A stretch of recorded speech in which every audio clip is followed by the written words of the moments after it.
Hi, welcome to Coffee Talk. I'm your host, Mitch. On tonight's program, we're going to talk a bit about corporate social responsibility and how that affects banking. In Coffee Talk's research, we've outlined 4 key effects of corporate social responsibility. The first is an effect on the image or public relations of the company. It's natural to assume that good behavior is rewarded well in the eyes of the consumer. It's important for banks today to promote themselves as virtuous and upright, and that's a big part of why banks engage in this behavior. Second, the effect on trust. Customers are more willing to trust banks that exhibit good behavior as opposed to banks that exhibit poor behavior. In a study in 2012 by Edelman, it was found that banks were the least trustworthy of the industry surveyed in the 25 countries that formed the study. The third, and probably the most obvious of the effects, is the effect on financial performance. Given the effect on customers' perceptions and the effect on customers' trust, it's logical to assume that there would be an underlying financial effect to the business. And that's true. Financial performance has been linked in the way of profit and firm valuation to corporate social responsibility, and it's likely to assume that that's the chief reason why a lot of companies engage in this behavior. Fourth, and a potentially egoistic or underhanded motivation for or effect of engaging in corporate social responsibility is a resistance to negative information. As we have seen in recent years with companies like Volkswagen, JP Morgan Chase, the fallout in the Icelandic banking crisis, regulators, politicians are more likely to resist negative information and treat banks differently when they can see a clear pattern of corporate social responsibility.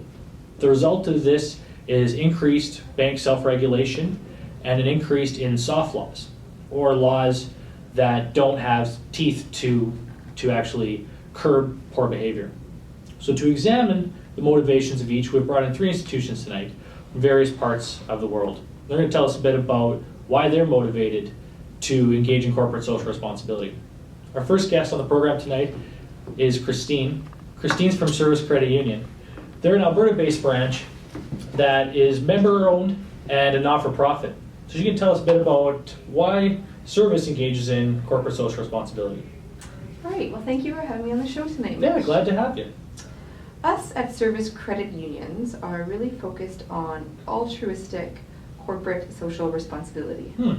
To us, this means promoting trust and managing a reputation without an explicit expectation of return on investment. So what does that look like with your institution? What kind of corporate social responsibility activities do you guys engage in then? Well, it's really important for us to give back to the community. We sponsor various scholarships. We're really involved in the Agriculture Society, being that we're from Alberta. Yeah. 4-H is a big one with us. Youth in summer camps is something that we're really involved in. So we really like to give back to the community. It's really kind of fostering a loyal culture in your communities. Exactly. It would seem. Right. That's what we're all about. Excellent, excellent. So with us tonight as well is Sven here. Sven's from a bank in Switzerland called Credit Suisse. Sven, why don't you tell us a bit about what Credit Suisse does? Yeah. Credit Suisse is about, we hold your money, no questions asked. Okay, let me bring up the notes here. So we deal mainly with institutions, governments, high net worth clients. Okay. You may have heard of Jordan Belfort. Yeah. He was Big the guy Wolf of Wall Street. back in the 90s. Big customer of ours. Yeah. So when you guys engage in corporate social responsibility, what's kind of most important for you guys, or what are some key activities that you have engaged in? Well, we've done things like, okay, so 20,000 employees volunteered. We let them do that. Oh, that's impressive. Yeah.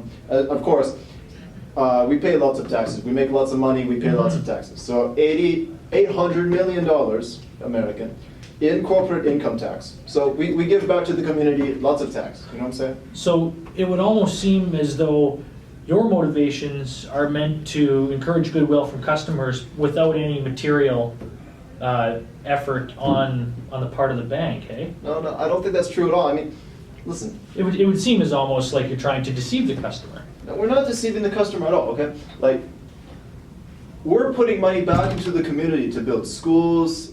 We make lots of money, we give all the money back, you know? In the form of taxes. Yeah. Now we'll bring in Mark. Mark is from RBC. Mark's going to tell us a bit about what RBC has done in Canada on a national level. Welcome back to the program. Today we have Mark. Mark's from RBC. He's going to tell us a bit about what they're doing as an organization. Well, as of RBC, we've actually donated $91 million In cash? in cash In cash. to many different organizations and foundations. Mhm. We've got the Blue Water Project, which helps support clean water. One might say that it makes water great again. Yep, it makes water great again. And we donate to schools and charities all around.